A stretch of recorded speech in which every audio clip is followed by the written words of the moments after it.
See, the world offers you peace, but you can only have it when things are going okay. And by the way, if you haven't noticed, things aren't going so well right now. So don't even think about having any peace if you're relying on the peace from the world. Now, conversely, if you have the peace that the Lord gives, then what's going on in the world right now doesn't faze you, doesn't move you. I can't wait till we get to Acts 20. And yes, I know it doesn't look like we'll get into finish Acts 19 today, but interesting, the Apostle Paul says, I consider everything rubbish. I won't be moved. Nothing moves me. Nothing shakes me. Why? I'm on the rock. I'm on the rock. The Apostle Paul to the Philippian church, chapter 4, verses 6 and 7, actually verse 8 as well. He says, worry about nothing, pray about everything, and thank God for anything. And the peace of God, which surpasses human understanding, will keep your hearts and minds in Christ Jesus. Now, that's the JDV. That's the short version. In other words, don't worry about anything. Pray about everything. And I think sometimes we get it backwards. We have biblical dyslexia. We worry about everything, don't thank Him for anything, and, listen. Did you know that worry is sin? Fear is sin, and He's not giving you a spirit of fear, but of what? Of power and of love and of a sound mind. See, you can be sound and solid in Him. Why? I don't know what the future holds. That's okay, He holds the future. Yeah, but you don't understand. I mean, it's really bad. You have no idea what it is that I'm going through. I may not, but God does.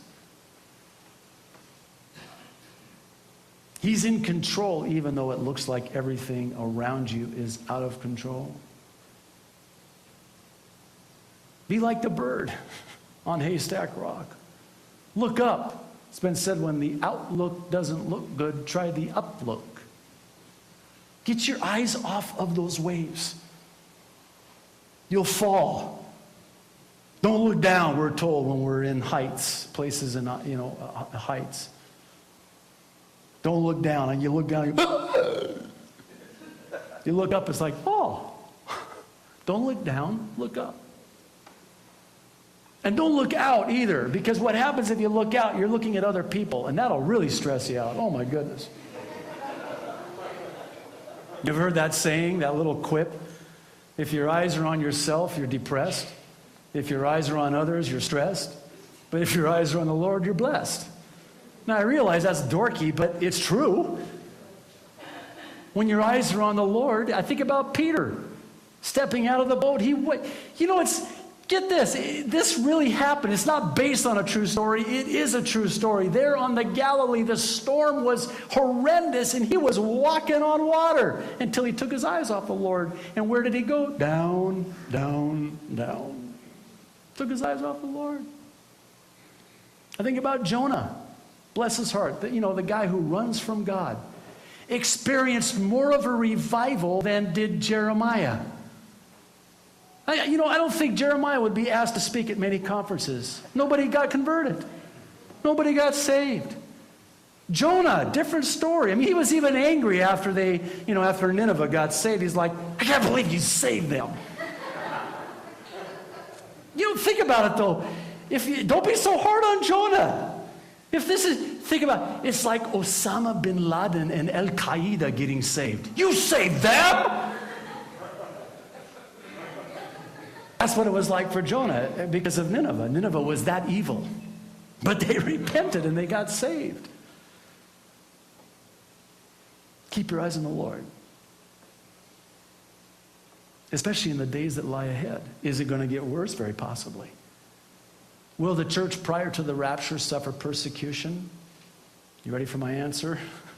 You may not like my answer. I hope so. Would to God that there would be some persecution so that we could get serious about our relationship with Jesus Christ. Do you know why we've seen these numbers that Joel Rosenberg reports about hundreds of thousands and even millions of Muslims coming to Christ. Do you know, in large part, the reason for that? They're persecuted. When I was in Egypt in 1997, we stayed with my aunt who lives in Giza, which is very close to where the pyramids are. And I had, at the time, a small pocket Bible, both Old and New Testament. The print was real small. There's no way I could ever read it now without glasses. But it was a pocket Bible. It was a slimline Bible. And I had it in my hip pocket. And my aunt said, "Don't you even think about going out with that Bible in your hip pocket. Because you're in a Muslim nation."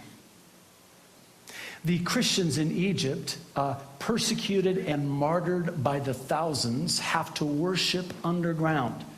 They have to turn up the AC units, if they have them, loud enough to drown out their worship, their song, their praise. When we were in Jordan, I was, my cousin, I have a family in Jordan as well. We were going on our way to Petra. And so he was going to get us some falafel sandwiches for lunch. Oh, man, I'm getting hungry. My mouth is watering. You haven't lived till you've had a falafel and a shawarma.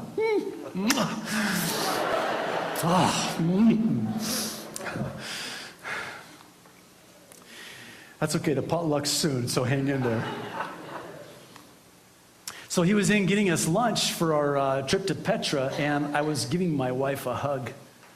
And a fight almost broke out in the cafe where he was getting our lunch, and he comes and runs out and he says, "Quick, get in the car!" So we get in the car and I go, "What happened?" He goes, you cannot, it is forbidden. You are in a Muslim country. You cannot show your wife any affection. This is hate. This is shame. You are American. Who is this? This is an Arab. He is one of us, and he has an American wife, and he is shaming us. You are in danger. Off with your head. Sorry, it wasn't quite like that, but could have been. So he whisks us out of there, and I thought, man, where's the love? You cannot show affection. You cannot have a Bible. You're in a Muslim nation. It is illegal to be a Christian. If a Muslim converts to Christianity, they are murdered. They are martyred. Is that why the church is growing? I wonder.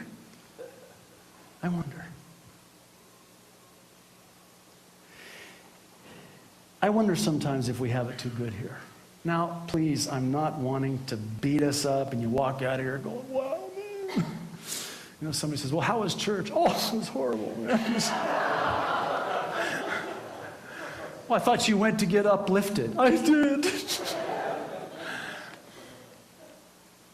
Please, hear my heart. That's not my heart to have us leave here with some heavy trip. I'm such a wretched Christian. I mean, you already are, and so am I, but the point is this, that I think we have it too good here. You know, there's a Christian bookstore on every corner. You can get anything you want and every book you want on every subject you want. And by the way, if you haven't noticed, all those books are about you. They're all centered on you, self, the self-life. We talked about this on Thursday night. The only time I see self in the Bible is when we're told to die to self. Well, that's not very popular, Pastor. Don't you want people to come back to your church? Listen, in the last days, the Apostle Paul told Timothy that they would flock in large numbers to churches that would tell them what their ears were itching to hear. I don't want that kind of church, and I certainly don't want to stand before God as a pastor of that kind of a church. Because I'll give an account one day, and I'll be judged by a much higher standard as a pastor and a teacher, and I'll have to give an account to the Lord, and he will ask me.